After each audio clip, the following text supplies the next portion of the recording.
So this is 11:15 local time in London on Saturday, the 27th of March 2021, and 22:45 hours GMT. And we are continuing. This is part 2 or part B. And we are continuing with the theme, the general theme that is shown there, the racism at White Rock, previously known as Black Rock, as shown to Esma Bengabsia, the Arab, obviously Muslim woman, born in the USA and by birth an American citizen. And Shamima Begum, who has been robbed of her British citizenship by birth, and the robber was the son of a Pakistani bus driver, Sajid Javid, while in post as the UK's Interior Minister. And the robbery of the life and dignity and honor and freedom of Sarah Everard while she was walking home from a visit to a friend earlier at the beginning of this month. I think the date is 3rd of March 2021. And the reaction of the London Metropolitan Police to the peaceful vigil and protest against her abduction and possible rape and murder by,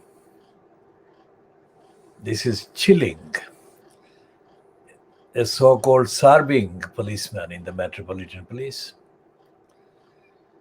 And the Bristol in London, in England, the Bristol protests against police, and today's disclosure by the staff member of the Daily Mirror that he was beaten up, despite the fact after he told the police in Bristol that he was a journalist. And the Tower Hamlets Council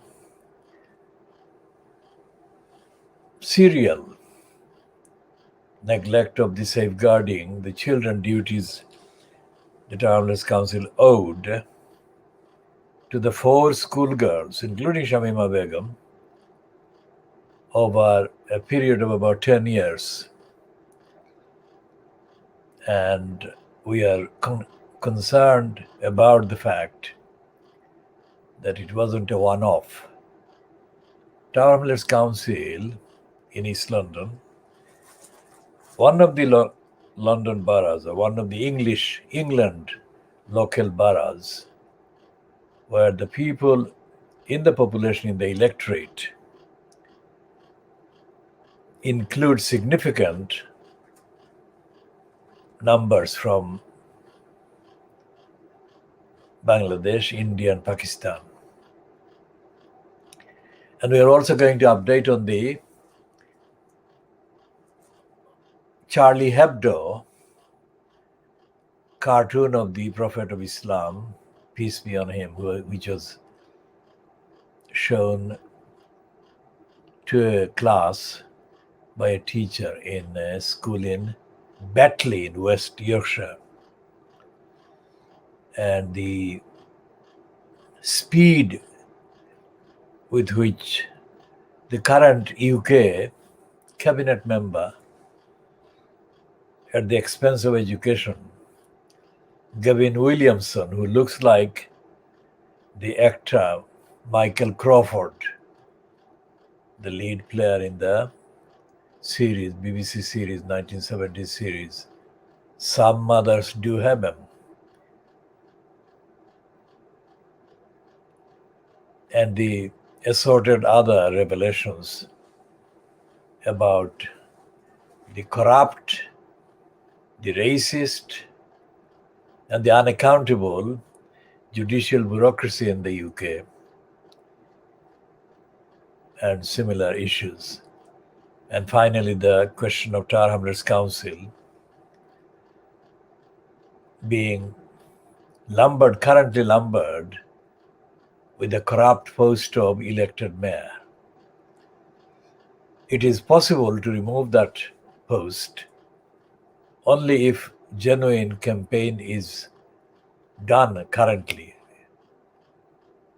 asking the voters to vote no to the corrupt post at the 6th of May 2021, date when this mini kind of referendum question is going to be put. If the people don't vote no, when Tower Hamlets is condemned, then Tower Hamlets Council and the community, insofar as the community is affected by the behavior of the council, is doomed to get even worse than it is now, or it has been so far. So these are the items that we shall be covering in this particular edition. It is not possible to predict how long it will run for, this particular edition, but I'm going to do my best to cover all of these items and the ancillary related relevant issues. Internationally, in Bangladesh, there has been at least 2 days or 3 days of kind of confrontation between the protesters against the visit, I think, which has taken place now on Saturday, 27th of March 2021. Visit by the Brahminist Indian nationalist, anti-Muslim Narendra Modi. We don't say any of these things by casually referring to him without consideration. These are all facts, and the opponents of the visit by Modi included people who are not necessarily religious. Bangladesh is a Muslim majority country, obviously, and most of the protests have been organized by Islamic groups and parties and others. But the others have actually included a large number of, or significant number of people that are openly not religious, but are opposed to Narendra Modi being given that kind of honor by the Bangladesh government. And that is based on the record of Modi as a very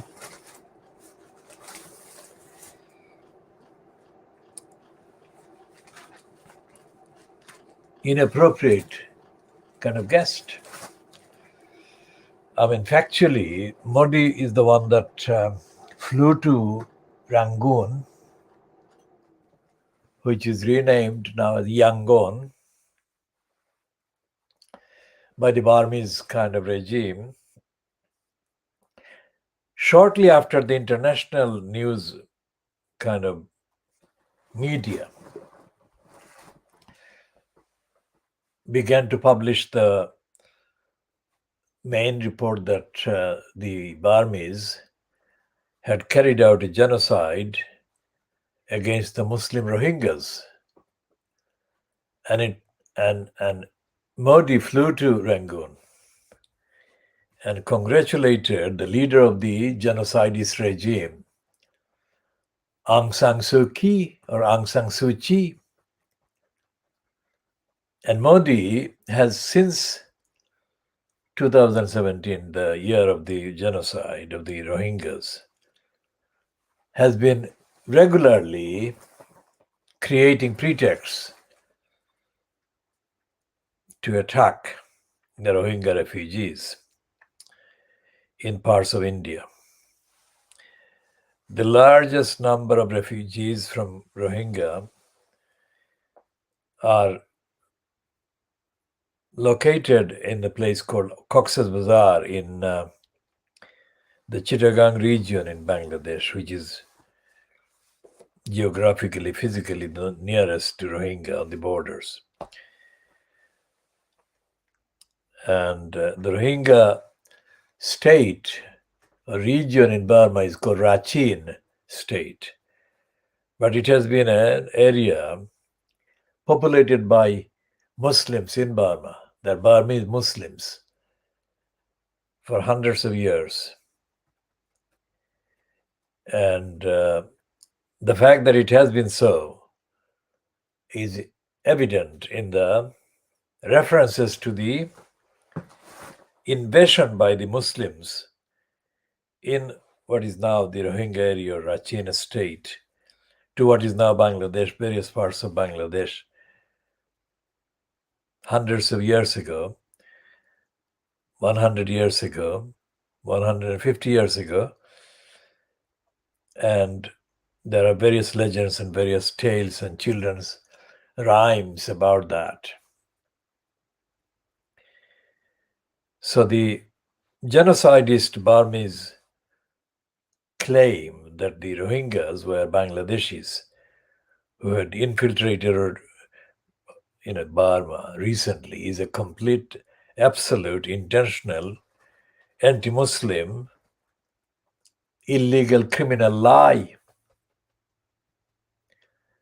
There are regions of the subcontinent where political state and ethnicity do not kind of correspond with one another.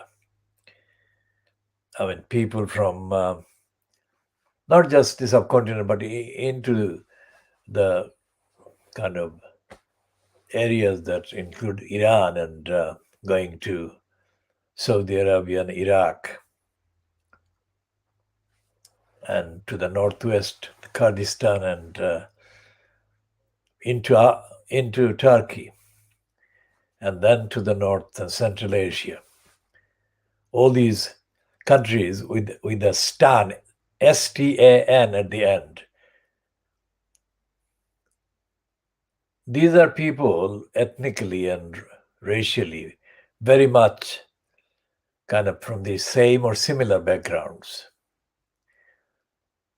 So the Asian continent has got large numbers of people who look like me, and the strict description, classification is not clear cut, but we are not Mongoloid, which is the Chinese, and we are not the Negroid, which is the African people.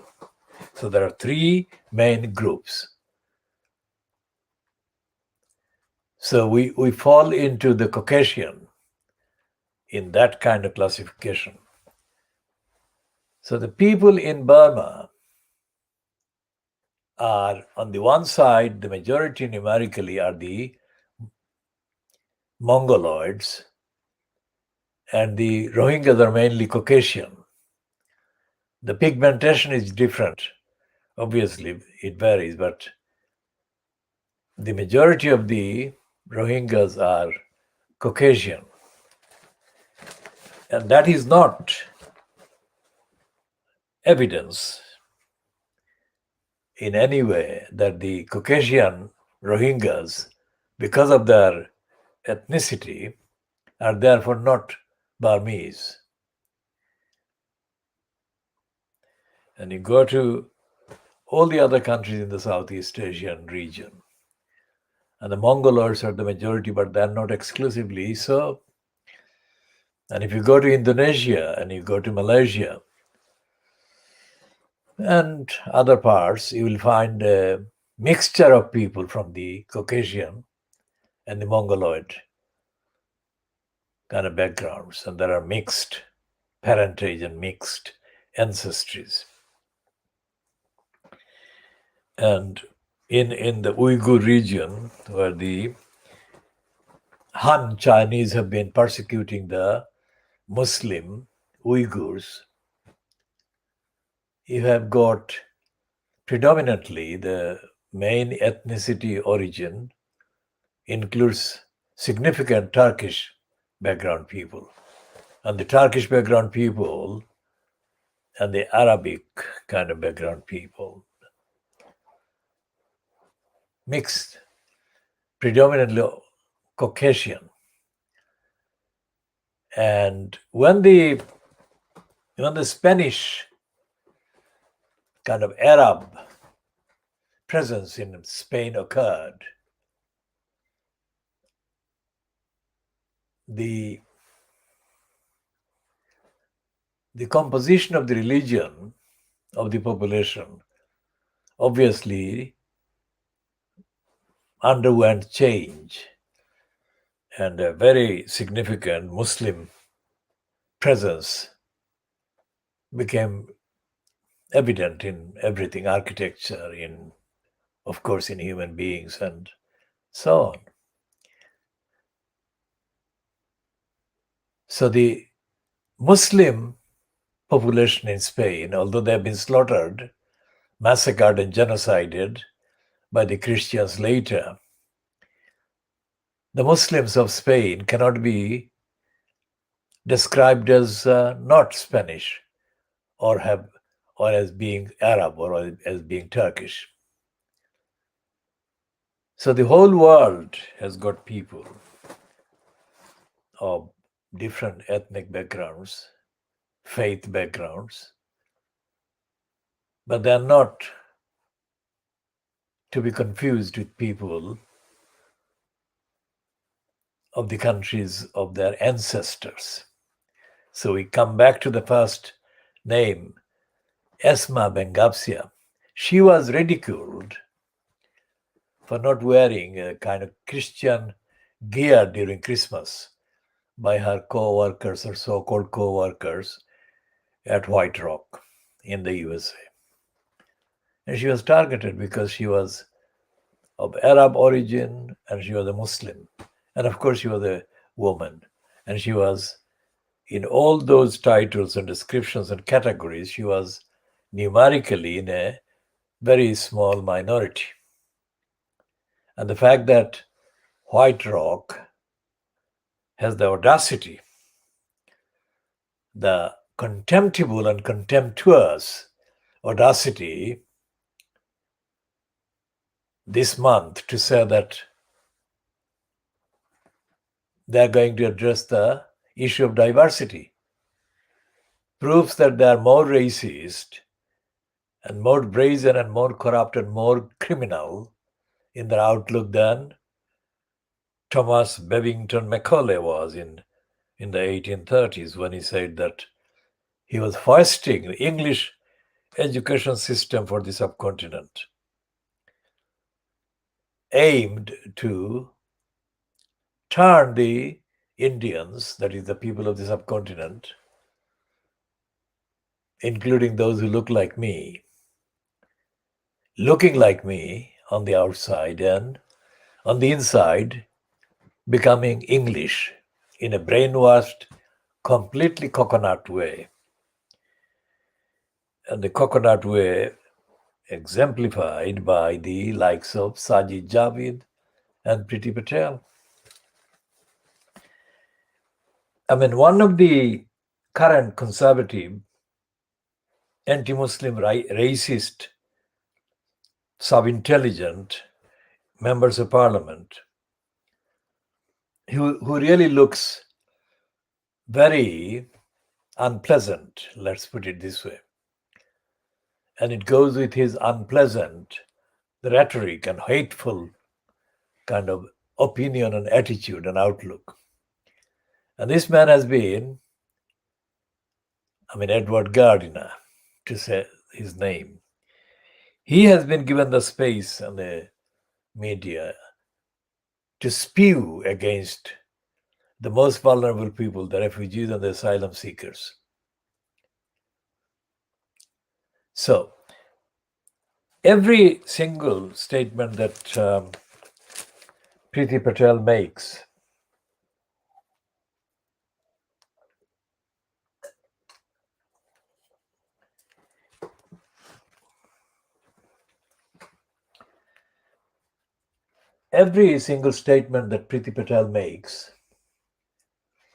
or every single statement that Gavin Williams made. This is the Times of Friday, yesterday.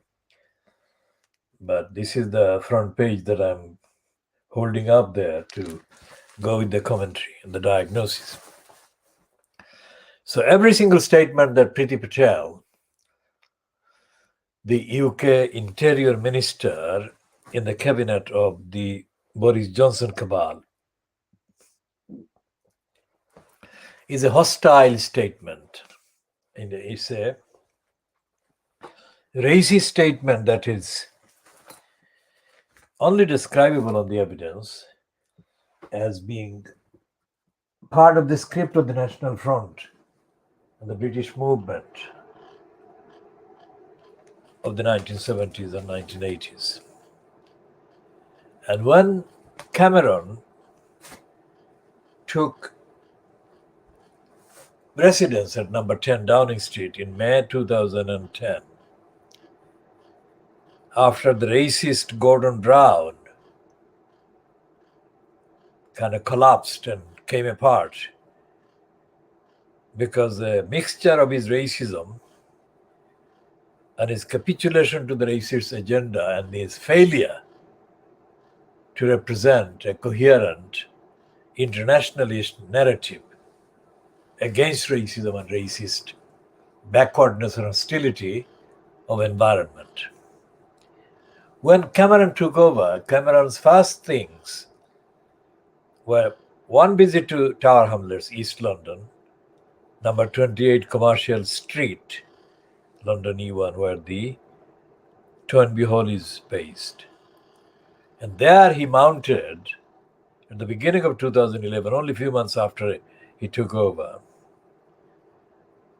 a very corrupt and criminal intended attack on the poorest people in this country, focusing attention and isolating the integrity of the people, disparagingly, insultingly referred to as the benefits claimants. And this was a very corrupt and illegal spiel that he made. And in that, he also prepared the actual ground for his later anti-Muslim rhetoric that he delivered not long after at an intentionally choreographed venue in Munich. Now, Munich is the place where Hitler made his notorious Nazi kind of claims. And Cameron, of all the spots and places in the world and in the UK, chose Munich, where he echoed a lot of Hitler's and Nazis' rhetoric against people that Cameron condemns as migrants or asylum seekers. In his book, migrants and asylum seekers are not social constructs, but the people who are migrants and asylum seekers are in that position because of their heredity, because of their origin, who their parents were or who their families were. So this particular diagnosis of leads to the mainstream media in the UK and the main political kind of post holders. This is being broadcast at a time when all the neo-Nazi and fascistic kind of agendas of the 1970s and 1980s in Britain and of the 1930s, for example, Oswald Mosley, and it is black in his black shirt movement. They are now official government policy now. This is not a joke. Fascism that has been fought by people in Britain for correct reasons is now official government policy. And what has happened with the police bill, that is actually a fascist bill, because it proscribes, that is to say, makes unlawful or illegal the most basic civil liberty actions. And this is happening at a time when the narrative, the rhetoric, and the commentary completely silent against this. There is tokenistic, going through the motion, bogus concern being expressed by parts of Lee Street, but essentially the Daily Mail, which openly appeased Hitler's Nazi party in the 1930s, is having the best Nazi propaganda opportunity now. And all their columnists, both on the Daily Mail group and also on the Rupert Murdoch-owned Dirty Diggers group, Times, Sunday Times, the Scum and the Scum on Sunday, and the Times Radio, which Murdoch has launched recently. These are all openly advocating fascism. They're not doing this by copying exact words that Hitler and the Nazis or the Oswald Mosley kind of used. What they're doing, they're using different kind of phrases and phraseology to actually get across the same message. For example, there are two words that have become established by the racists and Nazis in Britain in the last 12 months. One is woke, and the other is cancel culture, the phrase. Both of them are against those who oppose racism and fascism. So woke is a word they use to describe anti-racists and anti-fascists without calling them anti-racists and anti-fascists. And that is a crafty way, a dishonest way to hide and conceal their true activities and conduct and agenda. And cancel culture is the same. Cancel culture, like George Bush, the first one, not the second Bush, but the first one, gave high circulation by this political correctness. That was the previous form of abuse of anti-racists and anti-fascists, calling them politically correct in a derogatory sense. It is, of course, politically correct for the best of reasons, because as the founding statements and declarations of the United Nations says, the very purpose of setting up the United Nations was to avoid the scourge of the war that they call Second World War, but I call Second European War, because the war was actually initiated by the Europeans, not consulting the rest of the world. But that is my reason, and I have been saying this amongst other things. I mean, this is the vocabulary, that is my vocabulary, my diagnostic philosophical vocabulary, which includes the name Edward Said. It's not Edward Said, the individual Palestinian academic who was given an academic spot in the USA, but it is the impact and the implication of Edward Said Let me explain in short paragraph. Edward Said was, of course, a Palestinian, but he was not a Palestinian. He was not a representative of ordinary Palestinians, not because he was bourgeois or he was middle class, and the majority of the Palestinians were not bourgeois or middle class. Edward Said was a Christian, and in the totality of the Palestinian population, Christians are not a significant component. Regardless of that, whether they're significant or not, the reason why Edward Said was given the job by the Americans, who lost no opportunity but to mention that he's a Palestinian,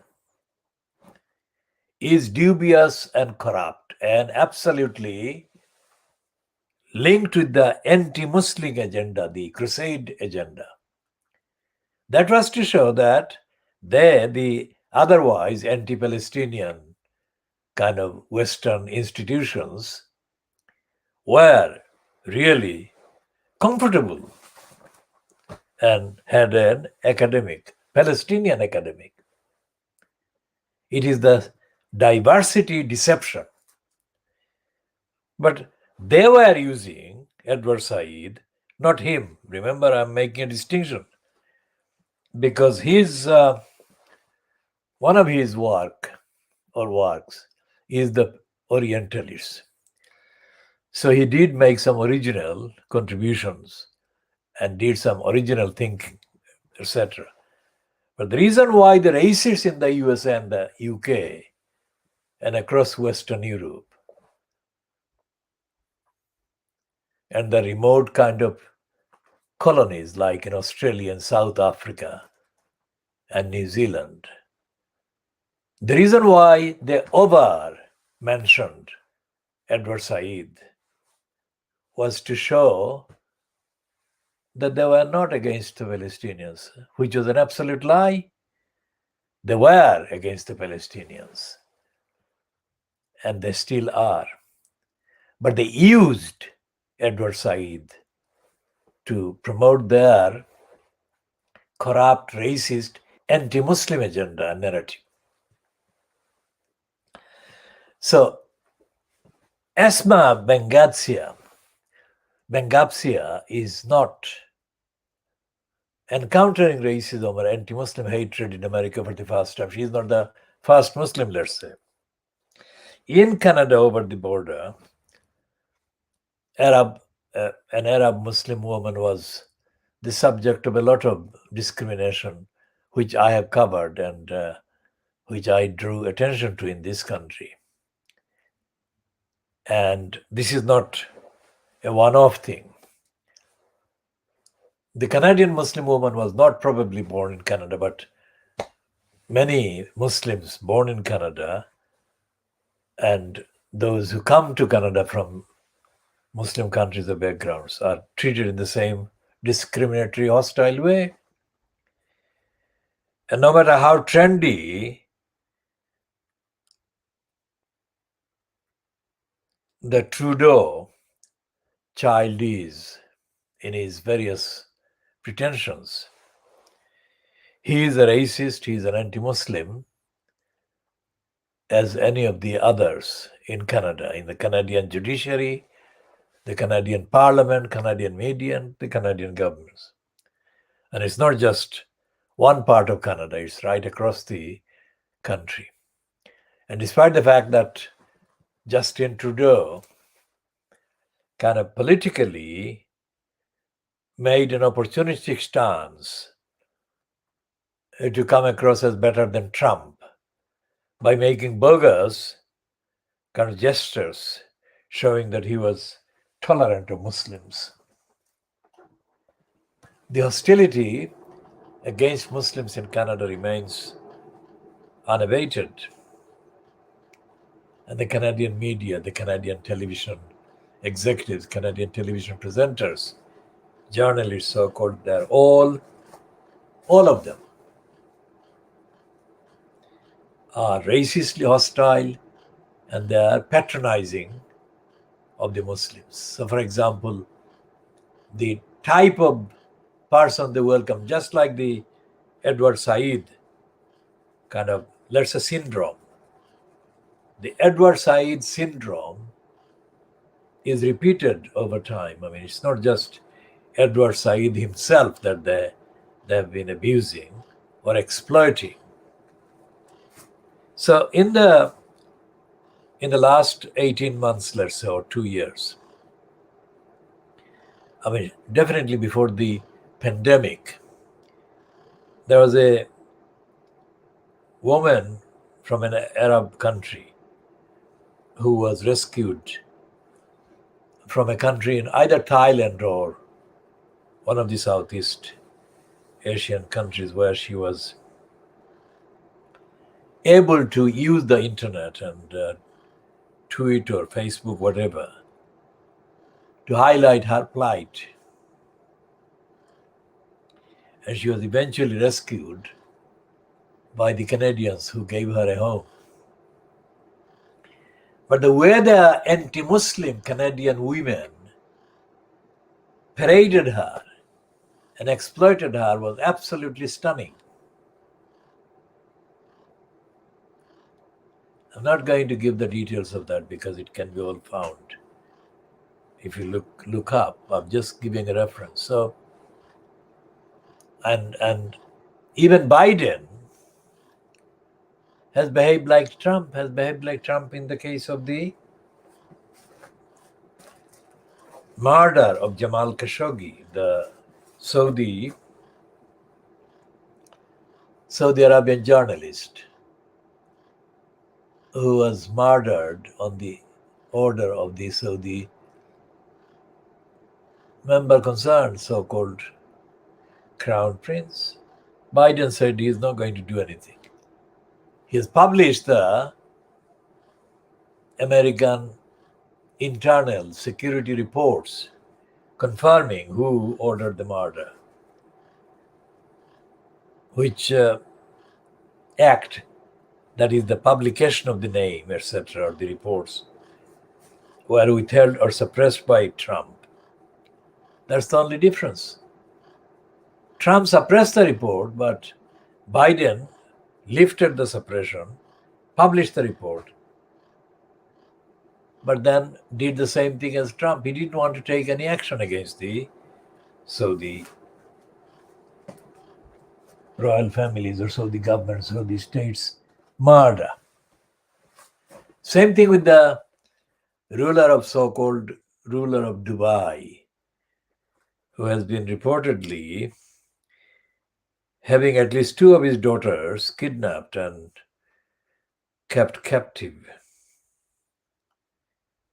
And one of his daughters, Princess Latifa, according to reports she posted on the internet a few months ago, the Indians, Narendra Modi, actually allowed the Indian Navy to arrest her on behalf of the oppressive Dubai head of the country.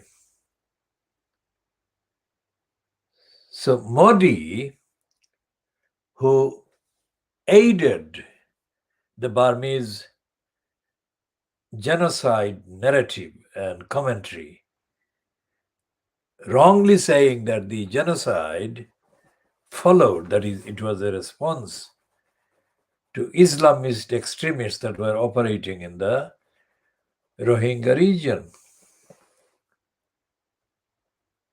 The same anti-Islamist Modi used the Indian Navy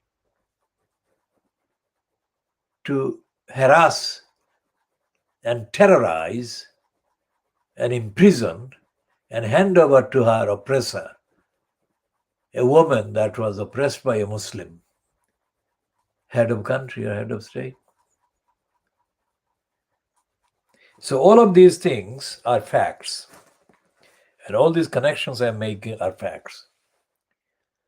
And the final kind of point about this part is that there exists no state-based or international forum of Muslims offering real material help to victims of oppression in Muslim countries and by Muslim regimes as well as other regimes. So it is not true just about the international level. Domestically, in Muslim majority countries, there is no real forum for offering and helping support to victims of oppression of all kinds in Muslim countries. And so that can be easily extrapolated to cover the whole world. Muslims, so against all of that background, and I'm making that background intentionally in order to highlight the corruption in all of this. When I say that the Muslims protesting against the Batley School teacher over the cartoon, when I say that they're doing it as a unrepresentative action, I mean all the other things that are going without any action by the Muslims. So this criticism that I'm making is not a criticism of the right of these persons to protest. No way. I'm making the criticism because, as I said yesterday and before, these same people in Batley or similar people in Batley and Birmingham, say Bradford as well, who are seen and visible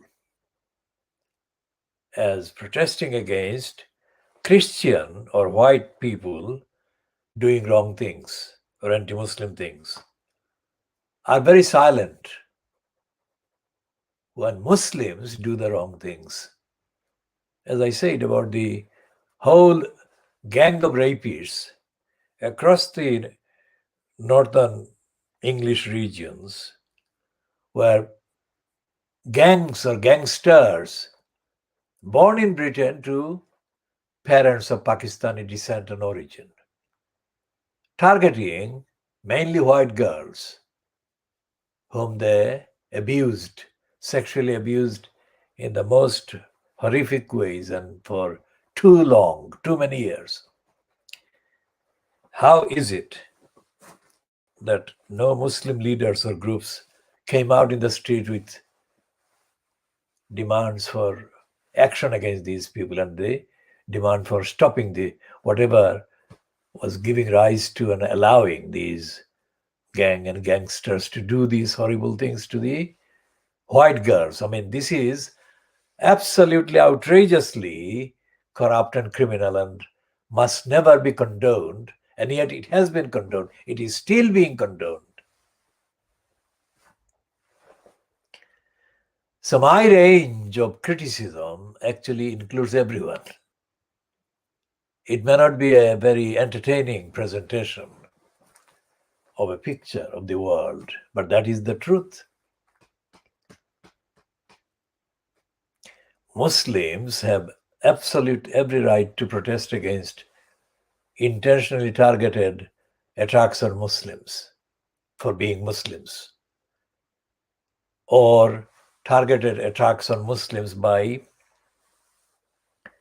disregarding the Muslims' faith, as has happened in this case. The Batley Grammar School teacher who used the Charlie Hebdo cartoon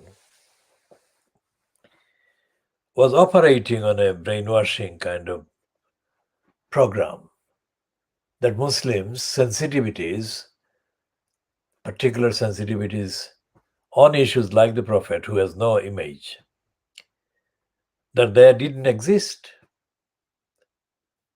And that these children, the significant numbers of whom were Muslim, could be targeted and treated as the targets of brainwashing under the guise of teaching whatever course this attack was a part of. As I said yesterday, the intervention of the so-called Muslim PRS, Saida Warsi, is very significant because Saida Warsi was put in post as a kind of junior minister by Dave, call me Dave Scam Aron, the racist criminal, David Cameron. Criminal because he's racist and a criminal because of the lobbying reports that have come out this week, that he intervened and lobbied for illicit payment of public funds to a gang of criminals posing as business persons. And his share in return for his lobbying, which couldn't have lasted more than a week in total, got him 70 million pounds, according to the reports in Fleet Street this week. So these are people who have proven corruption and criminality in their career.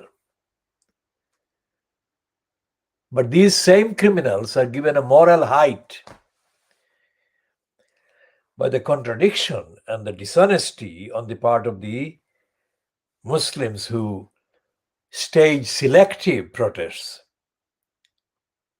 and don't actually protest in accordance with the real teachings of the Prophet, in whose honor they are doing the protest in Batley, for example. Now, this is a serious, very serious failing among the Muslim peoples across the world. And it seems to me that I'm the one that I know, I'm the only one who exists, as far as I know, who is disturbed by this. And I have not known any Muslim who has actually even noticed this. How outrageous, how astonishing. And I include so many Muslims, so-called, who have done their PhDs and other so-called higher studies, postdoctoral research and everything. I shall diagnose a crook who did the PhD at Cambridge, and he was helped by me and my family. And this criminal turned out to be an absolute criminal who has been one of the causers of the multi-billion pound damages that I've been talking about. I mean, no matter how much the four notorious American multi-billionaires own in terms of cash and resource equivalents, I mean, the South African-born Elon Musk and Jeff Bezos and Bill Gates and the owners of Facebook, let's say. No matter what the actual combined resource equivalents would be if all their known personal so-called wealth were to be put together. It may exceed $1 trillion or so, but that would not even match, let alone exceed, in cost terms alone, the work that I have been doing and the impact and the implication and the effects for the good on the whole of humanity. Remember what I'm saying, because this is not the first time I'm saying it, but this is very important. And this relates to the corruption and the criminality and the dishonesty in the community in Tower Hamlets that has got contributors and criminals of all backgrounds. But the criminals of the Bangladeshi Siloti Muslim background are the main kind of criminals, perpetrators in a series of crimes against knowledge, crimes against humanity in terms of delaying and disrupting the overdue programs right across Africa and Asia and in Europe of very serious actions to, first of all, stop the dependence on the West by the people who are in extreme poverty in Africa and Asia. So you can add up the amount of benefit that they would have received if my program were not disrupted and delayed by these criminals that I've been talking about earlier.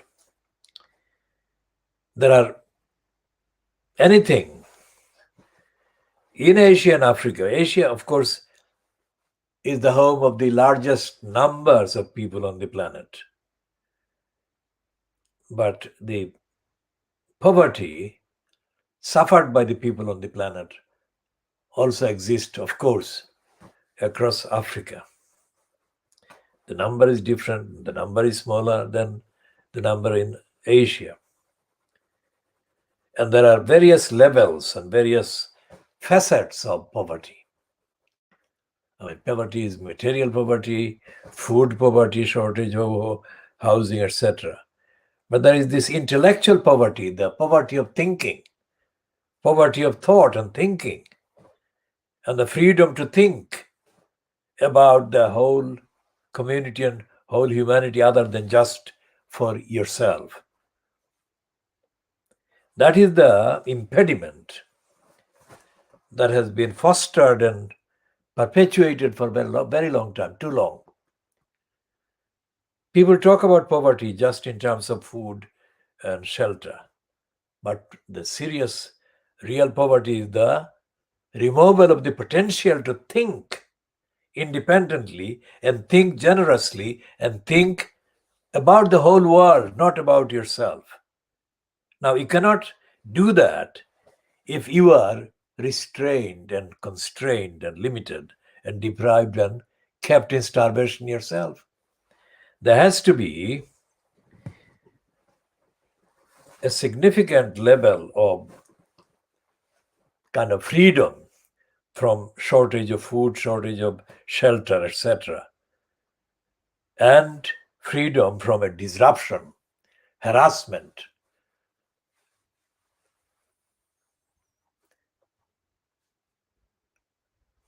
For people or individuals to make use of their potential to think. The intellectual aspect of human life is completely absent from all discussions about poverty. Think about that. I mean, lack of poverty or freedom from poverty is not just about food, eating food, and having a shelter. It's much more than that, much, much more than that. So that is one level. The other level is, as I keep coming to the issue that I associate with the likes of David Neuberger. Now, Neuberger is a German Jewish kind of person, origin, or Polish or Eastern European. And David Neuberger is a relative of the Jewish kind of public figure called Julia Neuberger. But these people have been given platforms because they're white. If they were not white, they would not be given platforms of the type that they have been given. As I have said, I never craved any platform because I do the campaign regardless of those things, and I operate, and I've always operated at a level intellectually, not conditional on those platforms.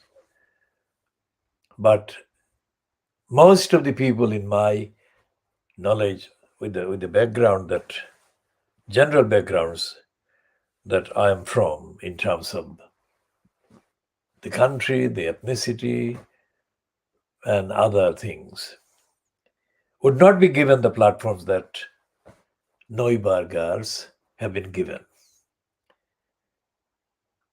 But when they are given those platforms, they don't actually use the platforms,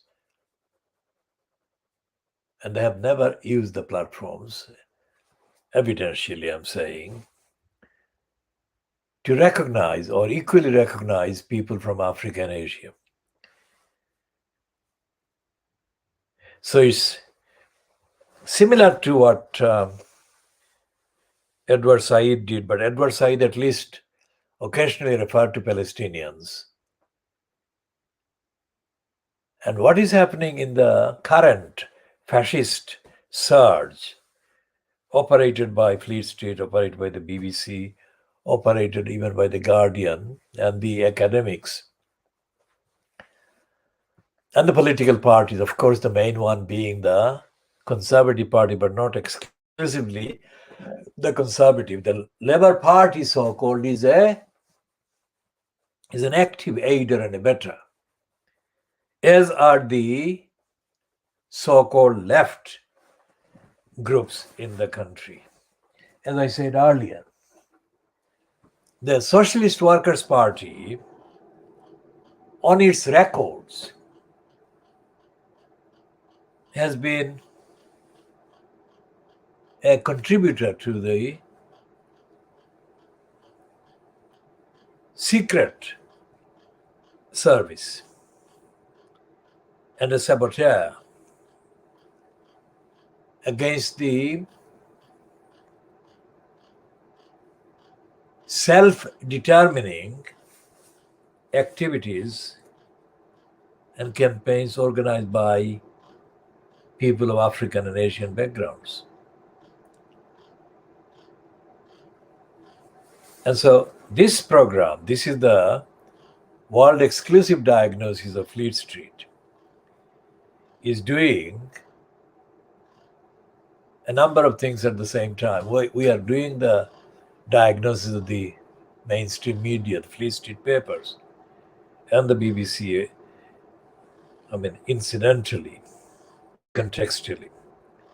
But we are also diagnosing the mainstream politics and everything else, the government, and the impact and the implications, and including, of course, all the pillars of the state,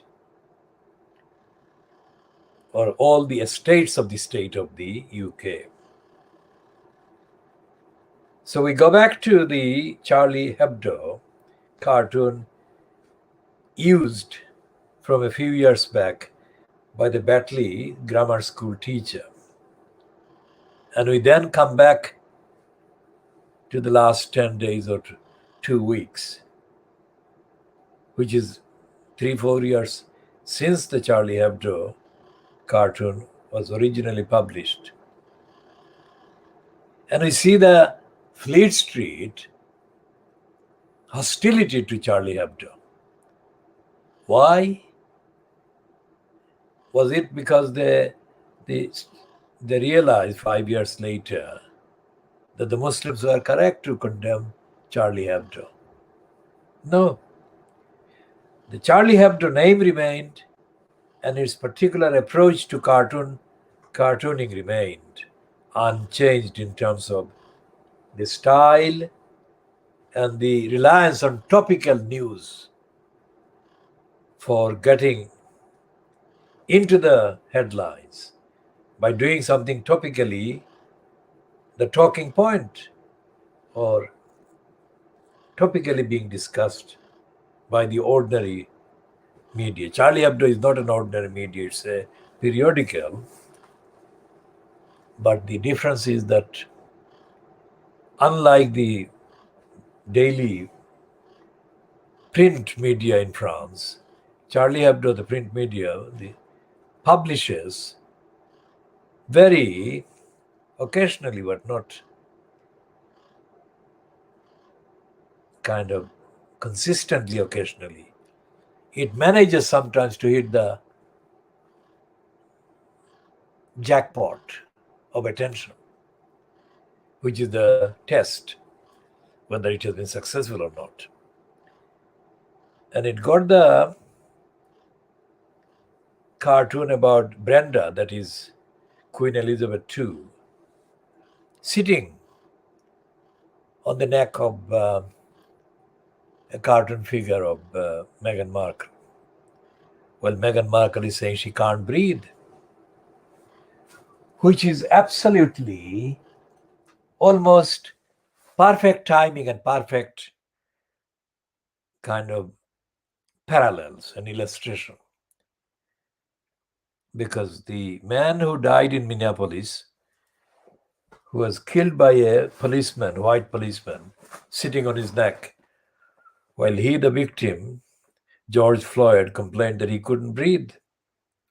That has been only slightly changed and most effectively applied against Brenda and the royal family's racism. And all effective, powerful cartoons, as I said, they hit the jackpot very much accidentally. It doesn't always work, but this one worked. So when a cartoon works, whether it is expected to work or not by the cartoonist or the publisher is a different matter. But when it does work, it actually serves to enlighten the area or draw attention to the area, highlight the area. And in this case, the area was racism in the royal family. Absolutely perfect timing, because just before the Charlie Hebdo cartoon against Brenda was published, Diana's eldest son, Williams, was heavily promoted as saying that the royal family was definitely not racist. And Charlie Hebdo completely sank that particular denial. And what will go down in history in this context of the Oprah Winfrey interview and the series of allegations that Meghan Markle has made is that the royal family is truly depicted as a racist, sadistic, cruel, unfeeling, racist family. And Brenda's, as I said before, Latin phrase, annus horribilis, now has been replaced by this Charlie Hebdo cartoon. And because the Fleet Street and the British kind of stooges, the British media is essentially a stooge media that actually aids and abets and magnifies the achievements of the royal family. So it has been in complete kind of denial about Charlie Hebdo cartoon. That's why it is not being talked about, this cartoon. But internationally, Charlie Hebdo and the depiction of Brenda as a racist sitting on a black person and suffocating them will not be forgotten, let's say. And what that shows is that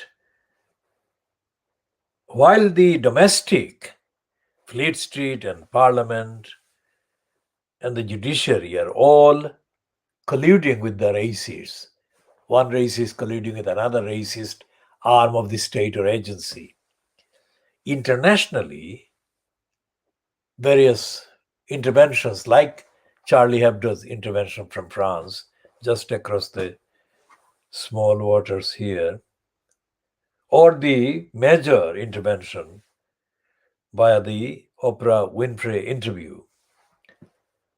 These have now overshadowed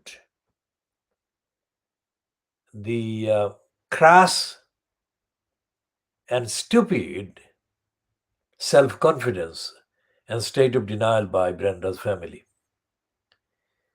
And these have exposed Brenda as a racist monarch. I wrote in January 1991,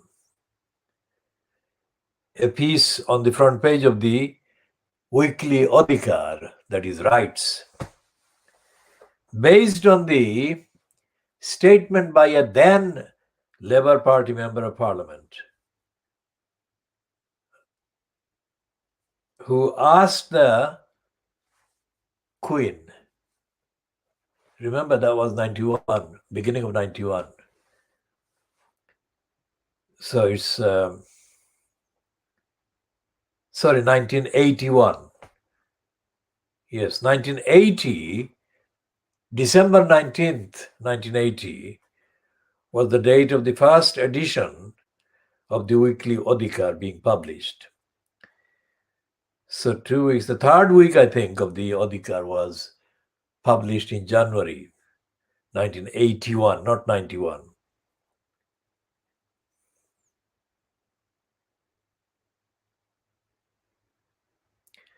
So just 40 years ago. And I used the picture of Brenda on the back of a horse. And I said, it was a Labour MP who had actually made the statement, which I paraphrased and turned into a report contextually. And it was, the headline in Bangladeshi was Rani Elizabeth Kotha Bolun. That is, Queen Elizabeth, speak up. Contextual English translation. And that was the Labour Party MP in the House of Commons at the time who called on the Queen to speak out against racism. It wasn't something I made up. It was a news item, strictly conventional, and was based on the statement by that particular Labour Party MP. Now that showed the persistence and the persistent kind of ID as a racist monarch. Now that was 40 years ago. 40 years before Charlie Hebdo cartoon showing monarch Brenda as a racist, suffocating a black woman by sitting on her. Now, in the 40 years, I have not seen any direct message or statement or suggestion by Brenda condemning racism. Okay? If anyone watching this thinks that I am not recounting correctly, then they can DM, send a direct message by the Twitter account of Khoodeelaar with the facts. No discussion, just the fact as to where Brenda might have addressed racism or opposed racism. But my view is that she hasn't. And my assertion is that she never said anything against racism in response to the journalism that I did in January 1981.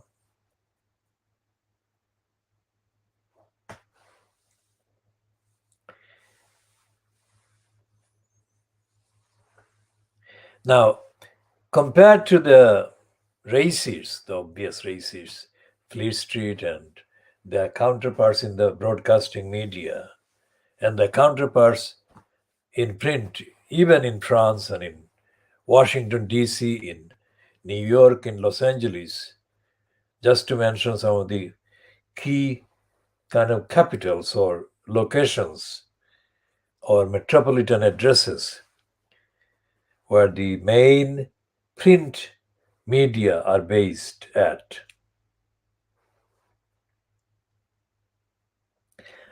When I say that even if I don't speak, say, any number of European languages or read any number of European languages, I can say contextually that I don't have to know those languages in order to understand the narrative and the agenda of the print or the media published in those languages.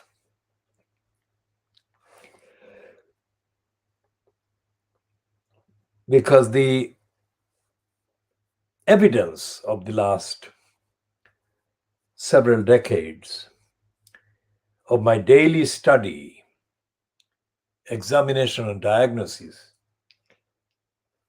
of the sort of press media convinced me that despite the fact that they are kind of rivals in many respects, one state is rival to another. Say, for example, the Greeks and the Italians are rivals in many ways. So the French and the Spanish are rivals. And so on, the smaller states across Western Europe are rivals to one another. Even Moscow, despite the fact that Vladimir Putin is not a socialist, effectively he's a capitalist of ordinary standard description. I mean, the contents of the narrative and the rhetoric used by the Moscow-based press and in effect repeated and relayed by the Moscow-based broadcasting counterparts. When it comes to Muslims and when it comes to racism, the Moscow-based political agenda about Asia, about Africa, is absolutely similar to what I see in London, in Fleet Street, or in Washington, or in Los Angeles, or in New York.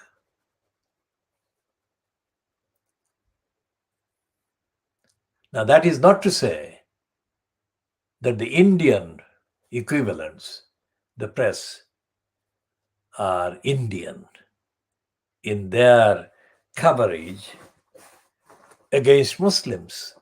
For example, on Shamima Begum, this week, they have started to report on Shamima Begum's recent reported appearances as a Western dressed person. And there was a man called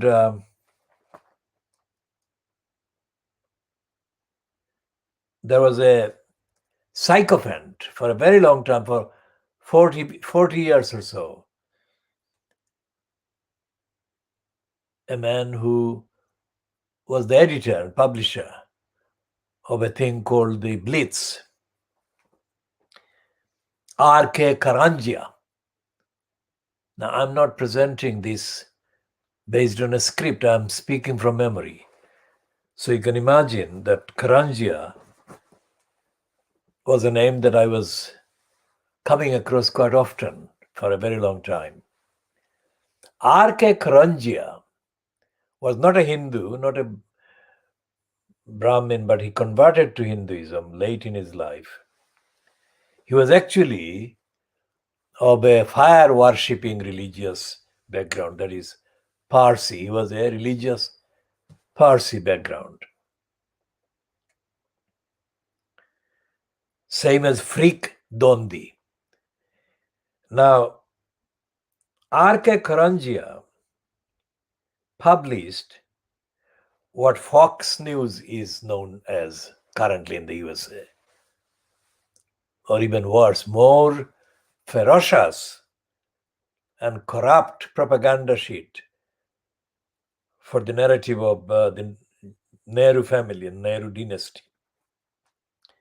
But although it was mainly to help the regime of Jawaharlal Nehru and his daughter later, the actual contents, the ingredients of the lies that Haque KhoodeelaarTV published in the Blitz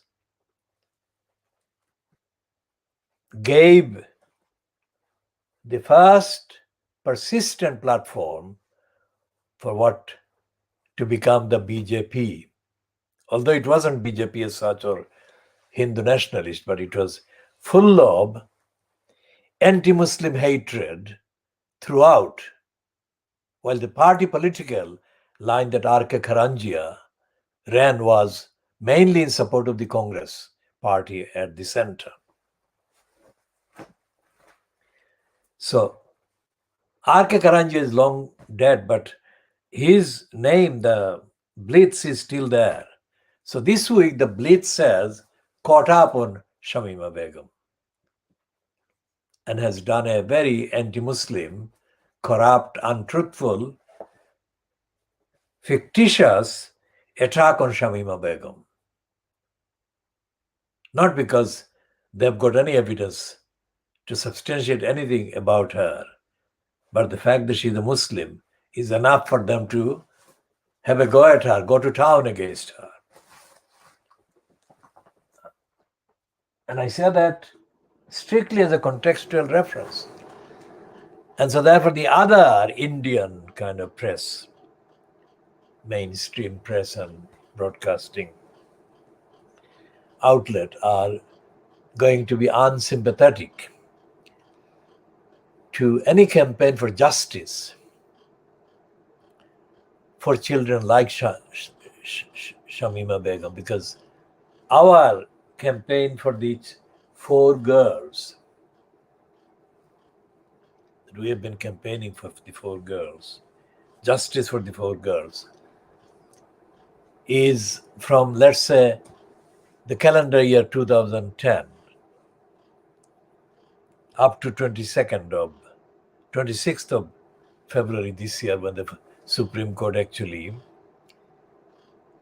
acted as the rubber stamp for the UK anti-Muslim Home Office and said that Shamima Begum was a threat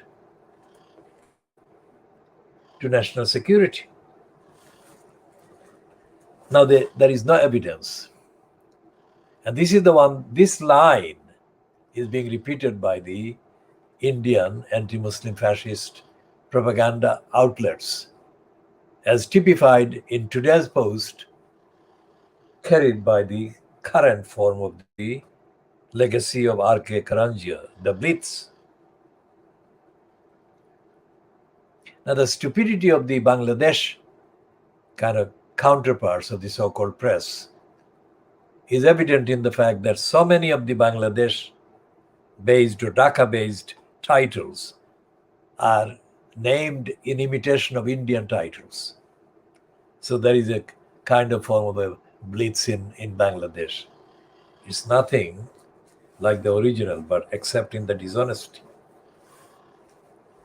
And there are other titles in Dhaka that are complete plastic outlets.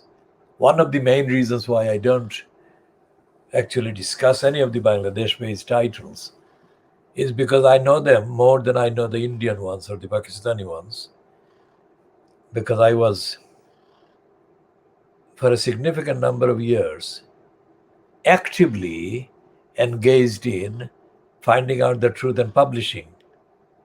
And I found that I was the only one who was publishing those things. And I've been vindicated on every particular detail. No matter whether they're so-called Bangladesh nationalists or so-called Bengali nationalists or the so-called Islamic kind of political groups they are all dishonest, and they're shallow, and they're corrupt. Now, of course, all these three categories are found in India and Pakistan. As I said before, not today, but in a previous number of editions. This program will start looking at the press in India, and then the press in Pakistan, and the press in Bangladesh.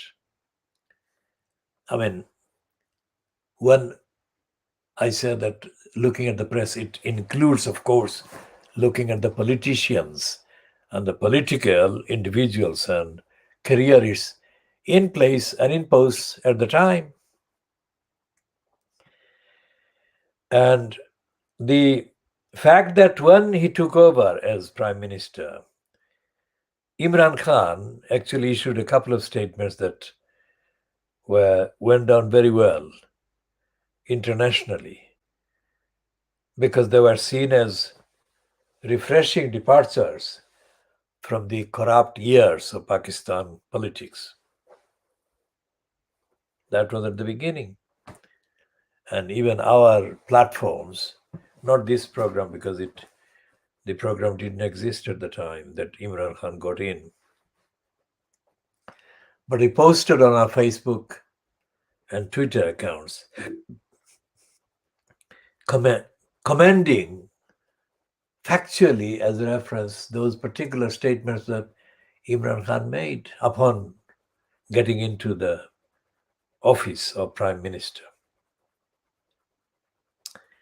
But Imran Khan has not done anything to live up to any of those expectations. First of all, Imran Khan is silent. And secondly, either he is an instrument of something else, I don't know what, whatever it is, or he is stupid, except a few slogans.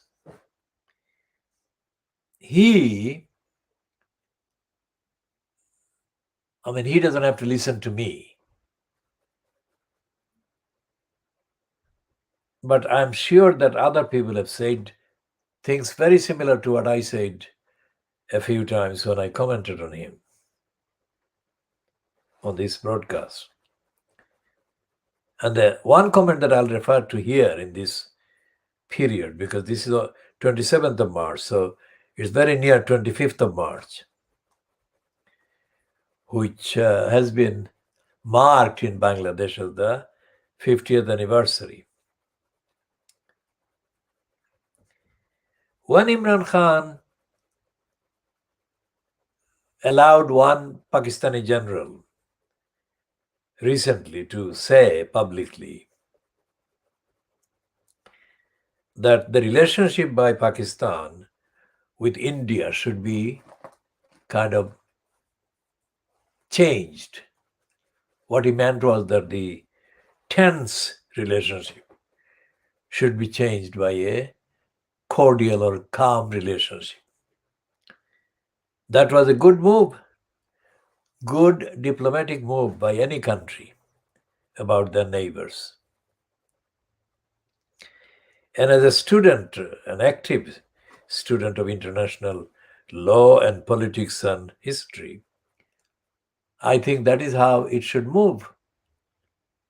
That doesn't mean that they should give up their precautions against the rivals. Say India or Pakistan are entitled to be very cautious about their neighbors. That is their right. In fact, that is their duty, to safeguard the country from any untoward happening resulting from ambitious actions by the neighbor. Ambition applies to Pakistan as well as India. Now, that is a fine diplomatic kind of statement. Now, why didn't Imran Khan follow that by marking the 50th anniversary along with Bangladesh and saying good things about Bangladesh. Number one. Number two question. Why didn't Imran Khan say sorry to the victims, the civilian victims I'm saying, and I said all along, the civilian victims of the Pakistan Army's assaults, rapes, gang rapes, murders. Why didn't Imran Khan say sorry this month, this week, to those civilian victims? And why didn't Imran Khan say that there was no mandate, de facto or de jure, for anyone acting in the name of the state of Pakistan during 1971 to carry out any crimes against humanity? And why didn't he say that the behavior of the Pakistan Army in 1971 was a crime against humanity and a crime against the founding principles of Pakistan itself, founding aims of Pakistan itself? And why didn't Imran Khan say that he would work with Bangladeshis interested in setting up an international inquiry, investigation into the behavior of the army against civilian people in Danish Pakistan, now Bangladesh? And why didn't Imran Khan say that he would start paying compensations to the victims or their survivors or descendants of those attacks? What law was Imran Khan following by staying silent on all of those? As I said originally when I advised him to say sorry for the atrocities, crimes, and massacres and rapes committed against civilian people by the Pakistan Army, I also said that if he did that, Imran Khan or anyone as the head of government in Pakistan said that or did that, then that would have the equivalent benefit for the whole of the subcontinent, measured in trillions of dollars. Because the people, the civilians in Pakistan, the civilians in Bangladesh, and the civilians in India have never asked for and most certainly do not need any conflagration, any confrontation, and most certainly any waste of hundreds of billions of dollars equivalent in the proliferation of war preparations.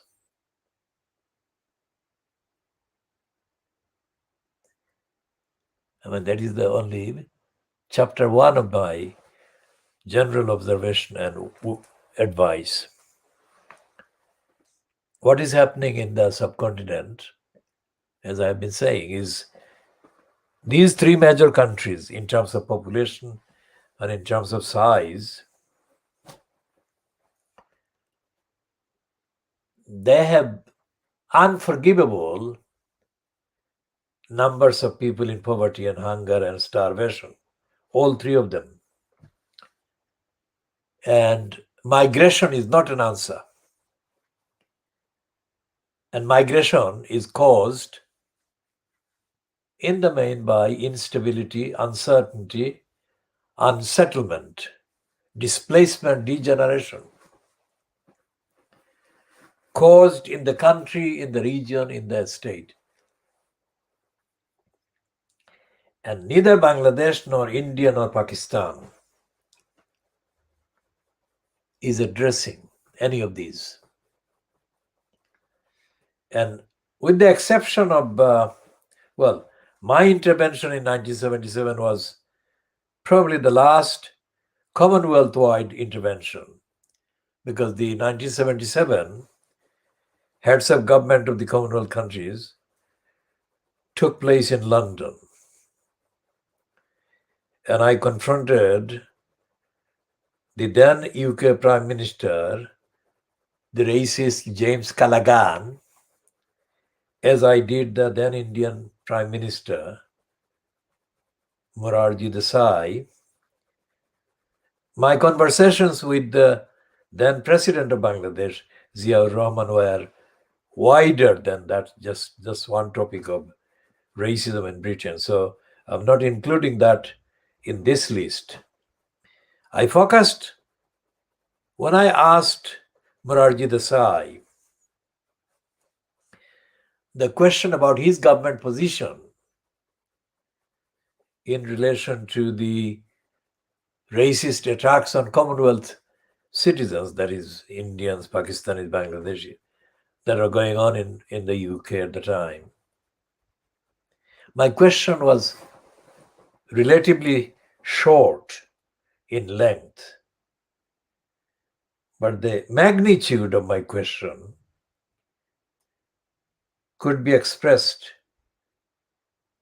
in a very deep, long thesis of about 1,000 pages. Equally, Morarji Desai's tautological idiocy of a reply to my question could be also expressed in a volume of 1,000 pages, at least. Why is it that I'm the one who is asking these awkward questions and there is no known questioner from Pakistan or India or Bangladesh in the same kind of context? Why? Because if I can see these things, why can others not see the same things? So which is why this world exclusive diagnosis of Fleet Street is much more than the diagnosis of Fleet Street. It's about the diagnosis of everything that matters to most people, everything that the few do by affecting the many. And it includes, of course, the behavior and the disastrous 5 years of Jeremy Corbyn, who in the last 18 months of his 5 years was brainwashed into using this phrase, for the many, not the few. That is a catchy, very catchy slogan. So where are the supporters of the Corbyn leadership? And what are they doing for the many?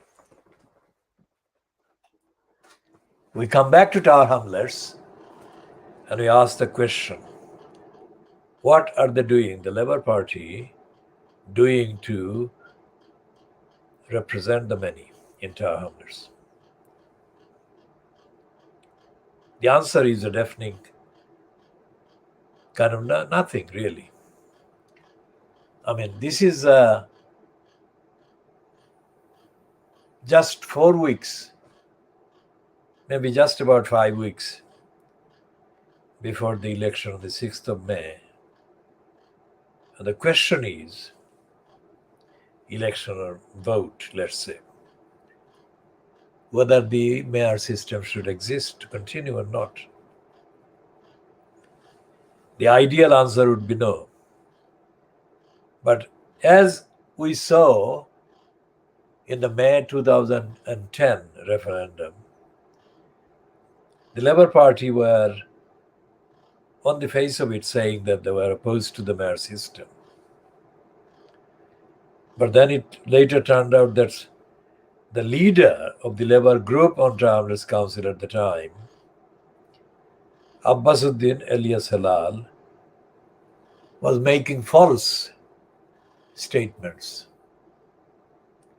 because he didn't actually want the no campaign to succeed. Because during that period, before the 6th of May 2010, I was told by a Labour Party member that, Brother Haque, why are you saying that the Labour Party is against the mayor system? Abbasuddin Halal is going to selected members of the Labour Party in Taram saying that they should vote for him as a candidate. That effectively cancelled any notion that Abbasuddin alias Halal was against the mayor system in 2010. But the fact that he was allowed to pose as the lead organizer of the various discussions about the mayor system showed that among the Labour Party councillors, there were other dishonest people as well,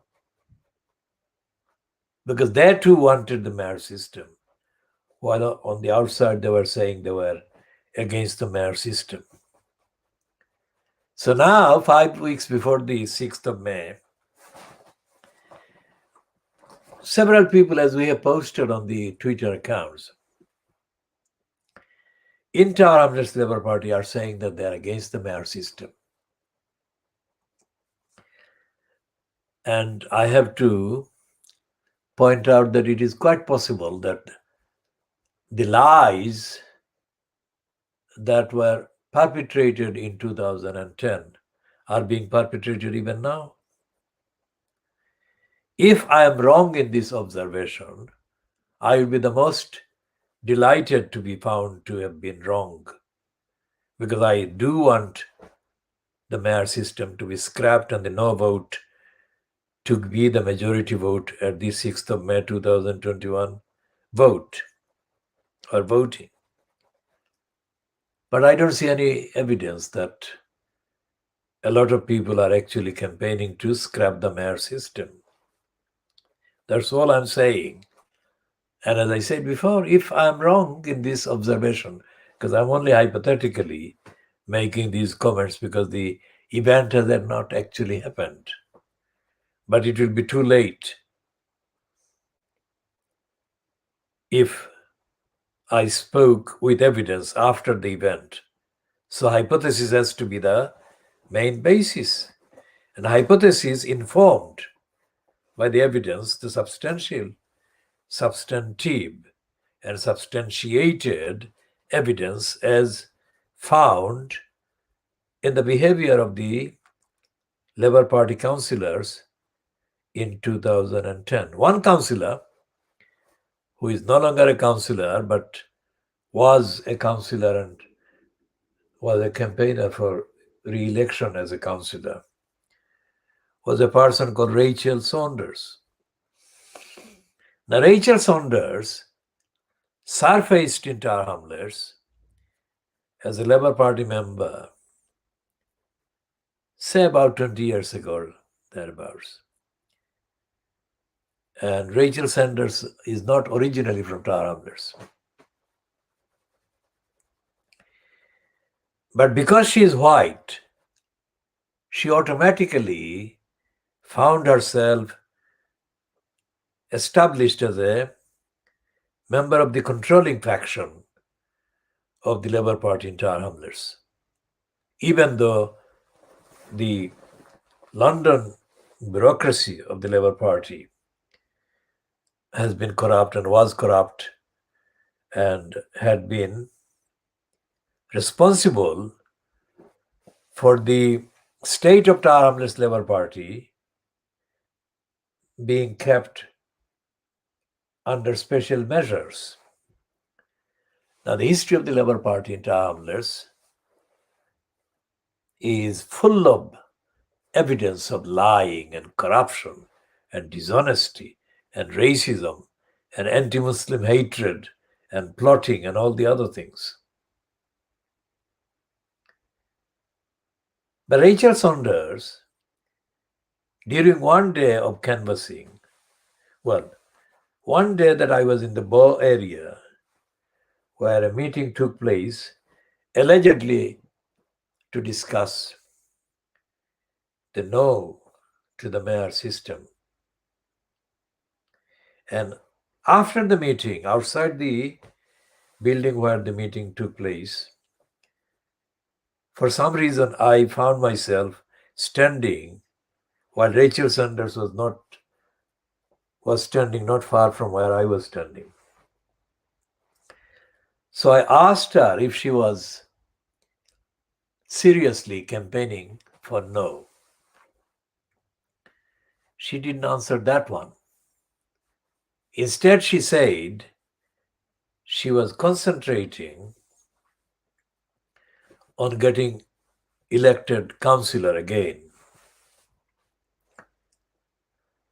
Now, there should not have been that answer, because campaigning against the mayor system and campaigning for her own candidature for election as a councillor again were not in conflict. They were not two contradictory things. But the reply she gave me told more than perhaps she realized. It gave away the game. That is to say, she must have known, although she wasn't telling me, she must have known that the dedication needed by the campaign to say no to the elected mayor was absent from her Labour Party co-candidates for councillors. That is what I concluded, and that is what I have said a number of times in various posts I have made about that. Rachel Saunders is no longer a councillor because she is now working for a career somewhere outside the council. But she has posted an alleged comment saying that she is against the mayor system this time. I have seen this in the last week, but I don't believe that she is being totally against the mayor system. Because in that statement that I've seen, probably coming on the internet from a Facebook account, Rachel Saunders praises the current mayor for all kinds of supposed achievements. And she refers negatively to the previous mayor, who was Lutfur Rahman. And she pegs her comments onto the events in Liverpool, because shortly before she posted her comment, she refers to last night's events in Liverpool, which must have been in the evening before she posted the comment. And she was referring to the report published by Max Koller, who has been glorified as an inspector, appointed by the current community secretary, Robert Jenrick. Now, Rachel Saunders knew Max Koller over a period, and Max Koller and Ken Knight were the two commissioners sent to tar hamlets by Eric Pickles. Now, Max Collar and Ken Knight regularly overpraised Rachel Saunders at meetings. And the occasions that I actually observed by being sitting next to or very near Rachel Saunders and Peter Goulds, I couldn't hear, and therefore I couldn't understand what Rachel Saunders was actually saying at those meetings. But I did notice Max Collar oozing with praise for Rachel Saunders. I cannot understand what his reason was, but that was what I noticed and observed. And I confronted Max Collar and Ken Knight, while Rachel Saunders was sat next to them and next to John Biggs as well. And I openly gave a loud and noisy denunciation of the racists and liars. I called them racists and I called them liars, Ken Knight and Max Collar. And the evidence is contained in the documents because they lied. So I'm not sure that Rachel Saunders is 100% campaigning among members on the ground in the community in Tar Hamlets to support a no vote. I'm not saying she is not, but I'm not sure that she is. And when I spoke to at least one member of the Labour Party in Tar Hamlets, I was told by that member that this particular member thought that there was a need for more active campaigning for no. And they were not noticing that there was enough active campaigning for a no vote. I have seen some other people, as I said, I have mentioned them in the Khoodeelaar Twitter account. I have named them. But I still don't believe that there is an atmosphere for securing a no vote on the 6th of May, despite these people saying that they are against the mayor system. One person that I haven't mentioned in the post, or maybe I have mentioned him, I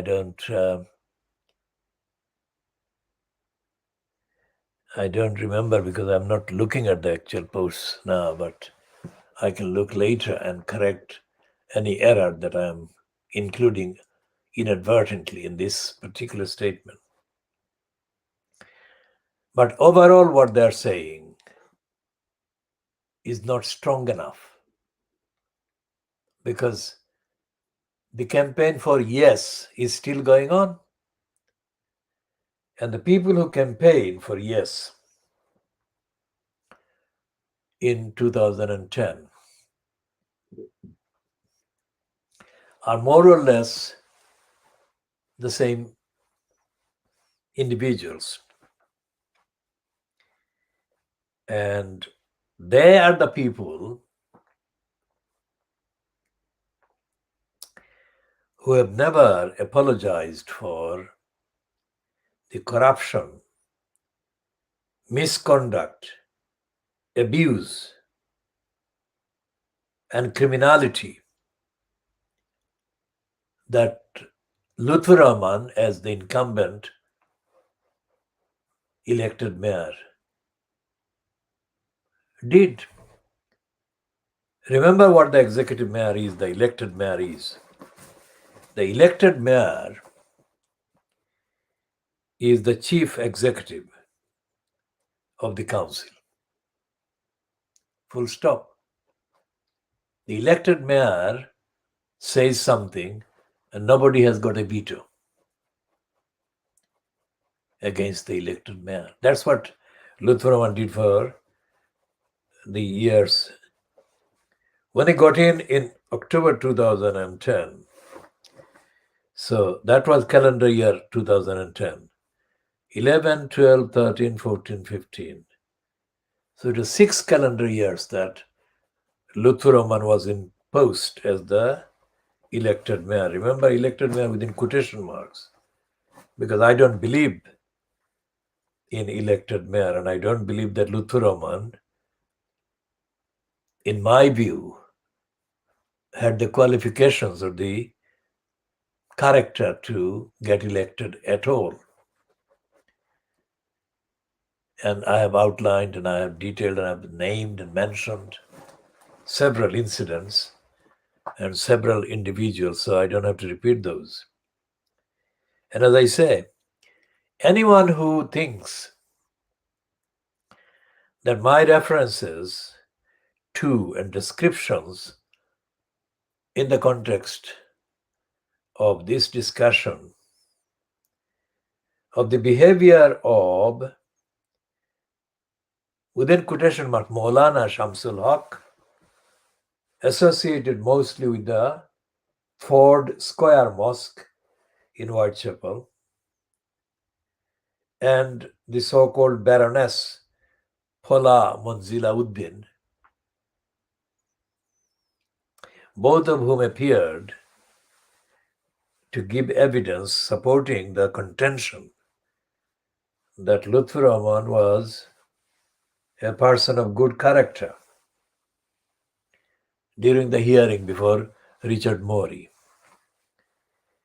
And both on the published evidence were exposed as liars in their own wrongs. And they fundamentally confirmed the general narrative that Lutfur Rahman was surrounded by liars and was backed by liars. Now those people, or that type of people, are again spreading the lies and saying to the voters in Tower Hamlets that the corrupt mayor system is a good thing. They are saying that the corrupt mayor system in Tower Hamlets is a system that belongs to the people. Janata, Janagon, they say. That is an absolute, ignorant, dishonest lie. Because, as I said, I have been doing politics and political campaigning and rights advocacy, international, regional, national advocacy, ethical campaigning, since before Lutfur Rahman was biologically born. This is not a comparison, but this is just the emphasis on the shallowness of the lies that they're telling. And when Lutfur Rahman was a councillor, he was only councillor directly as a result of the Labour Party's internal corruption. Because somebody corruptly thought that a gullible individual like Lutfur Rahman would serve that somebody's agenda for getting into a leadership position in the Labour Party. That somebody was, of course, Abbasuddin alias Halal. And Abbasuddin alias Halal would ideally want the Labour Party councillors to be as stupid and as ignorant as possible.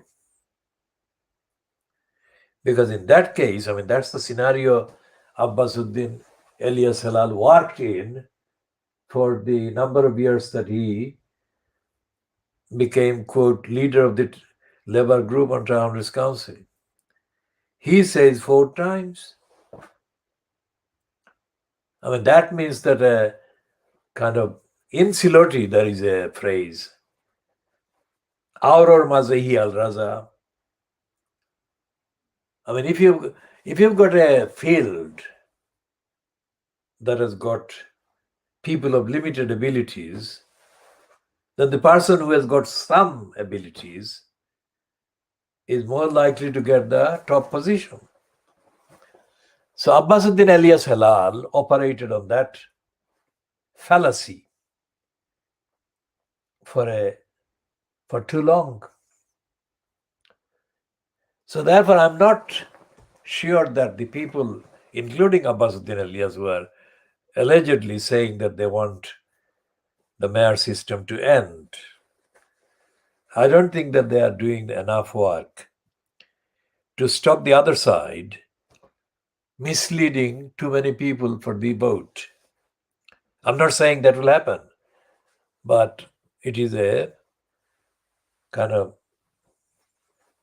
psephological possibility. I'm not saying it's a certainty, but it's a psephological possibility. Psephology is the study of electoral behavior. And psephology is not quite properly listed in the dictionaries yet. But in the vocabulary of broadcasters, psephology is quite often used. Now, the people who have come or gone on the record as saying that they're opposed to the mayor system have not listed any real arguments against the mayor system. That doesn't mean that the mayor system has no defects. I'm saying that the defects have to be listed. And these people that I have seen and mentioned haven't said the defects enough times or enough of the defects. And for an effective campaign to secure a vote, no vote, all the defects of the mayor system must be clearly, consistently listed. I'll discuss more about the yes campaigners a bit later. Back to the commentary about the backlist school. One of the things that happens when Muslims, like the Batley protesters, kind of stage a protest about schools, almost always about schools. One of the things that happens in reaction to Muslims making a protest about schools, curriculum, etc., is that no matter where it is, and most of these protests have been happening in the last decade or so in the northern English countries, in the England counties.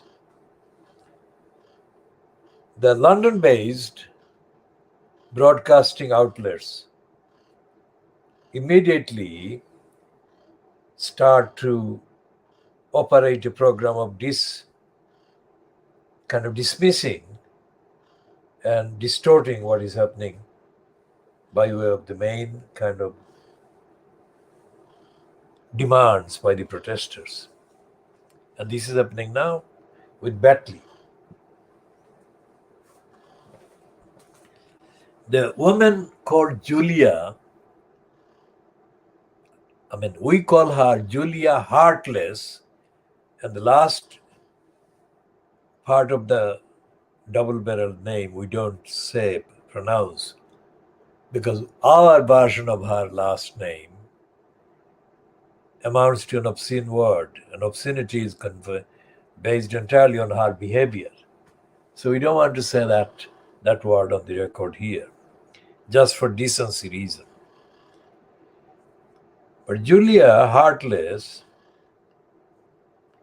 is one of those white, racist, self-serving women that the mainstream media gives overly big platform to. Now, Julia Heartless is on the record as having praised her. It's her public statements. Praised her sexual attractiveness.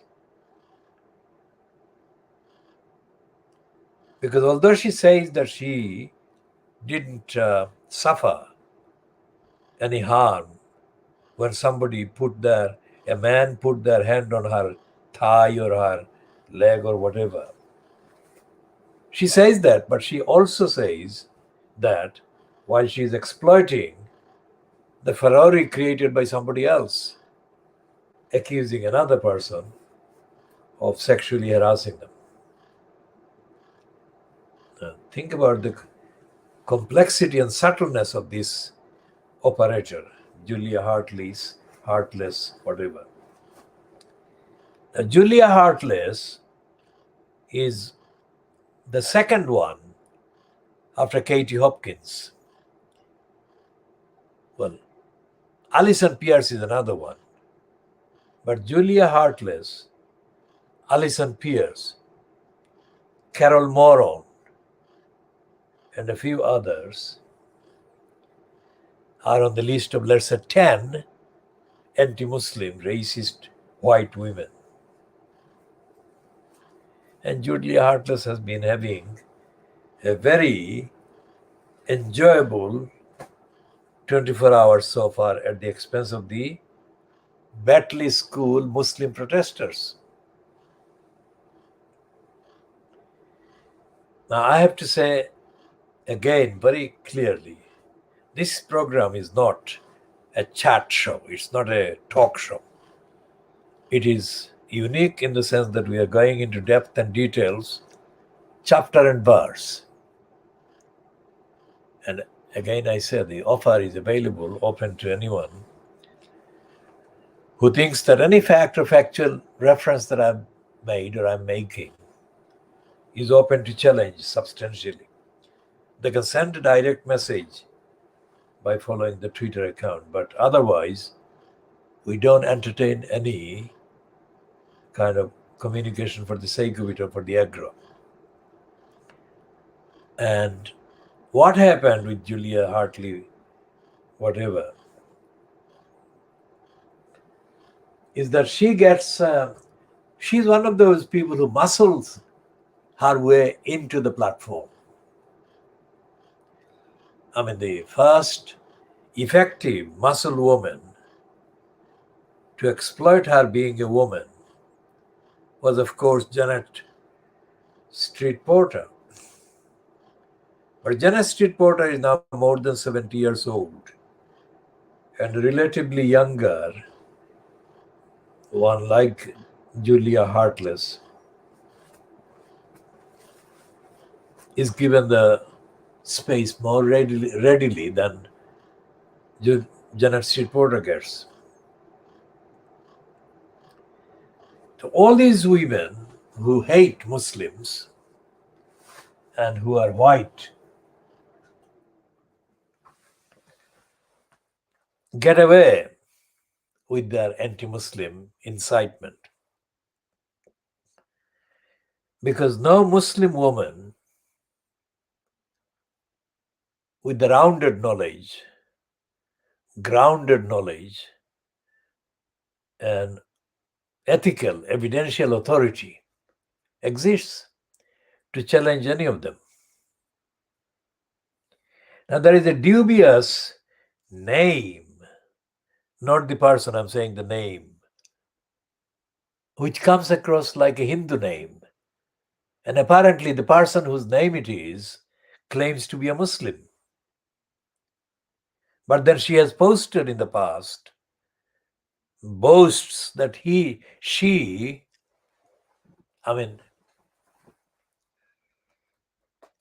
said that she likes to have vigorous sex. No self-respecting Muslim man or woman would ever do that while at the same time saying they're Muslim. That is simply not done. So that adds to the question as to whether this person is a genuine believer in Islam or she is just a part of a strategy for somebody else to use that kind of tag, not this person, but tag the fact or claim that this is a Muslim, making all kinds of anti-Muslim statements. She doesn't actually match the requirements to answer on behalf of the Muslim womanhood, the lies and anti-Muslim hatred and incitement spewed by Julia Heartless, and the recently kind of installed first Muslim woman Secretary General of the Muslim Council of Britain is no match either. There are some other Muslim women in certain posts in kind of public sector, let's say, or in the charities. But they all fail intellectually, evidentially, ethically, and morally, and in terms of the depth of knowledge in the field concerned. So what we are doing is pointing out these things. We are not saying that these women should not be in posts that they occupy. We are saying that there is not one that meets the requirements. And Julia Heartless, I think she thinks that she's a member of the royal family. Well, she's not alone, because there are several other white women kind of journalists who actually think that they're as important as the royal family. So what we have, therefore, is that these anti-Muslim hate spewers are getting away with lies and hatred without being challenged by people that, let's say, meet the gender requirements. It would be very effective if a number of Muslim women existed that actually challenged and took on these kind of anti-Muslim spewers like Julia Heartless, Alison Pierce, Julie Beachell, and of course Katie Hopkins, or others in the BBC or in the Loose Women broadcast. I mean, Loose Women still have a kind of relationship with Janet Street Porter, but she's not one of the currently mainly hyped members of the Loose Women slot on ITV. There are degenerate women, degenerate as racists, degenerate as fascists, degenerate as opponents of democracy, and degenerate as selfish, uncaring, cruelty peddling, lacking in compassion, self-servers in posts either as MPs or as ministers in the Johnson cabal's cabinet. Now, there is no Muslim kind of counter from a Muslim by Muslim women of intellectual ability and knowledge and ethical integrity. So we come back to Saida Warsi. Now, Saida Warsi is a member of the House of Peers. And Saida Warsi was put in there by Cameron. That was a device because Saida Warsi couldn't get elected as MP, so therefore she was given an alternative route to Parliament. But Warsi has made a career as a kind of mentioned as a conservative and a conservative Muslim peer. But that's it. Warsi doesn't really have a record of speaking with the intellectual rigor and standard that is required on anything. And she pops up, whenever she does pop up, as a conservative Muslim peer, only when she can make a public statement declaring, announcing her presence and availability, and then she has a meandering trip around acceptable copies of what other conservative racists have said.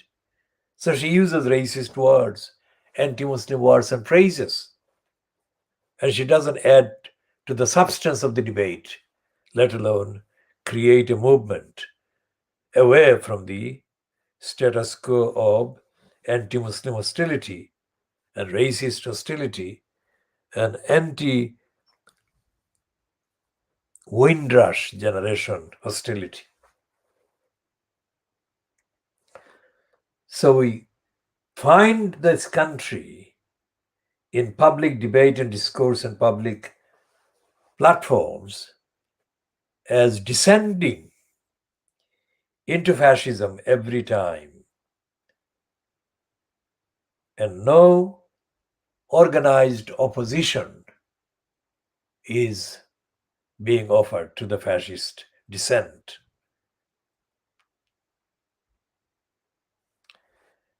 When I say that, I have to add also that despite their availability as hijackers of certain campaigns, the socialist workers are very, very, very absent from the arena of debating and opposing, evidentially opposing, fascism.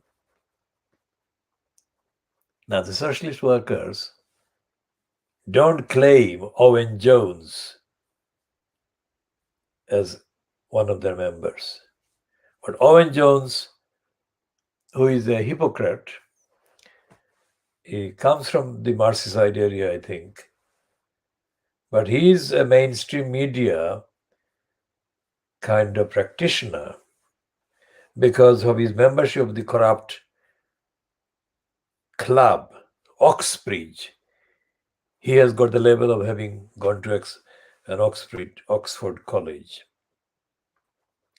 We shall discuss the corruption of Oxbridge as a special series of discussion, diagnosis, evidential. Because my thesis is that there is no such thing as Oxbridge or its equivalent from France or the USA or Canada or Australia or New Zealand. If we are talking, when talking about Oxbridge, if we are talking about substance. So the real purpose of Oxbridge and its equivalent anywhere else, including Harvard, the real purpose, Harvard, MIT, whatever, the real purpose is a network of crooks and criminals that are placed in strategic jobs and kind of careers by other criminals who have preceded them, gone before them. Because in the courses, the actual courses, the academic courses at Oxford or Cambridge or Harvard or MIT or Yale, whatever, the actual contents are not kind of closed to others. So any scholar, any learner, any investigator is open to seek and obtain what the Oxford and Cambridge ones do, and more than most of the Oxbridge ones can and do get hold of. And in my case, it's of course it applies to any Oxbridge or whatever, because I've dealt with so-called Oxbridge dons and Oxbridge whatever, the students and alumni, whatever. Now, as I said before, one criminal at Cambridge who got a PhD,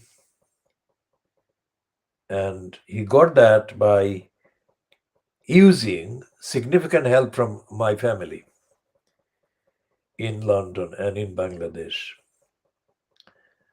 And I shall discuss that criminal in due course, and I shall discuss the criminal solely as an exhibit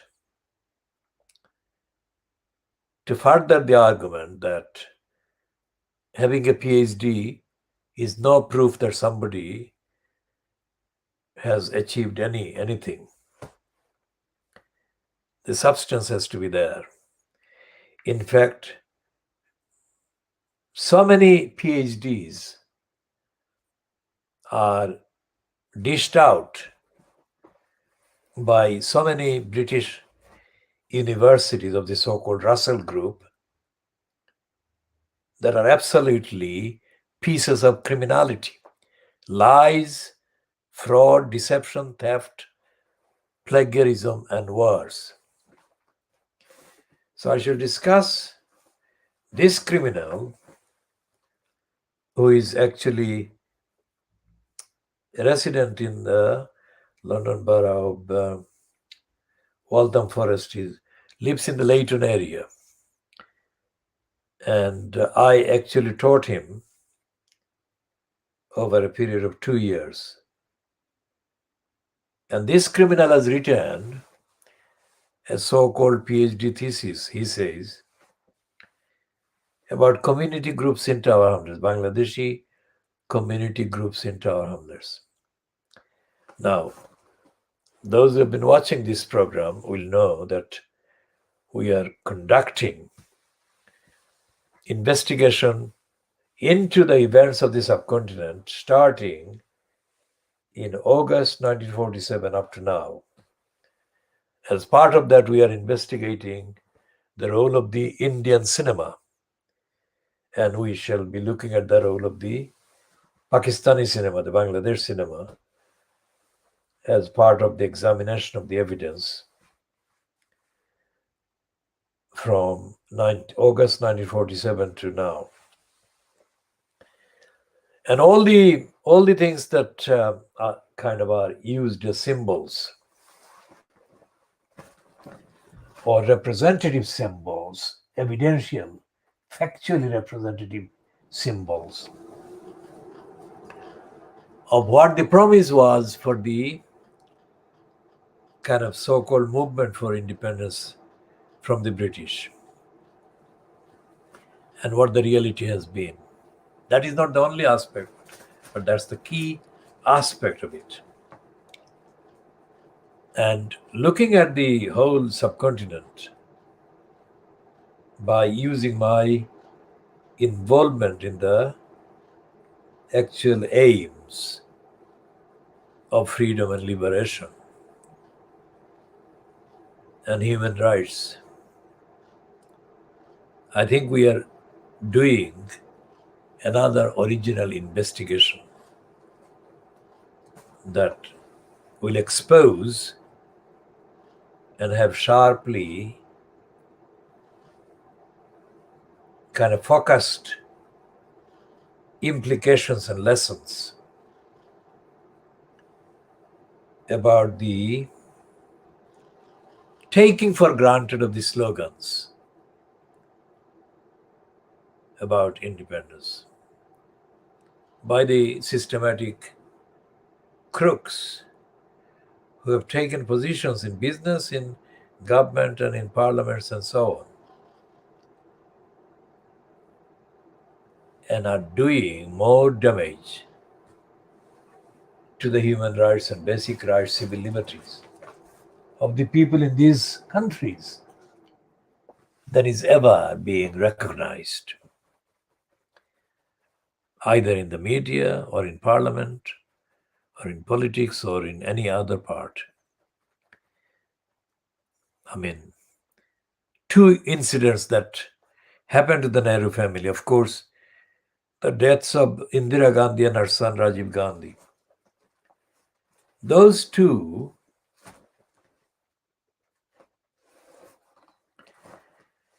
only highlight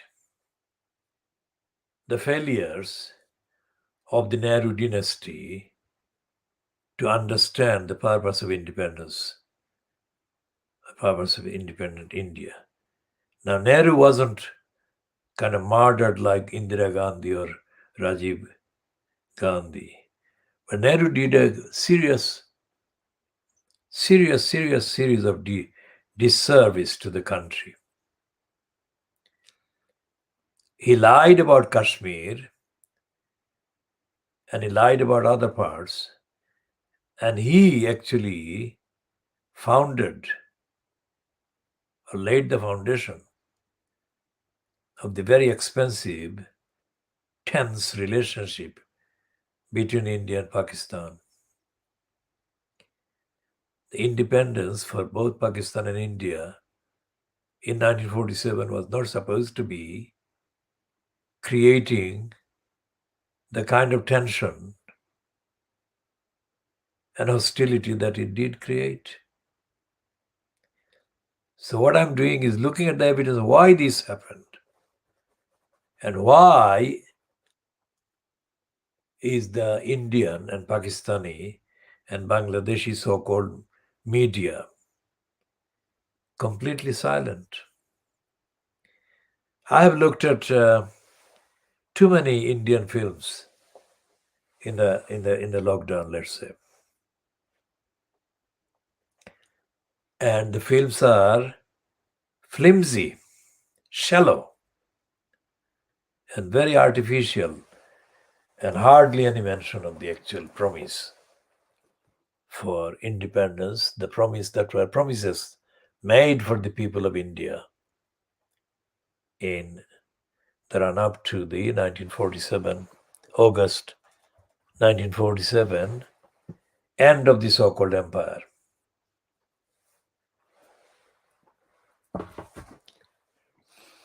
So how long have we been online, live on this broadcast? Let's check, a general check. So it is like 22:45, so 23:45. And what is the time now? It's just coming up to 10 minutes after 2. So 02 10 hours GMT. So we shall kind of call this one, we shall call to a halt this one, and we shall continue discussing the rest of it in the next editions.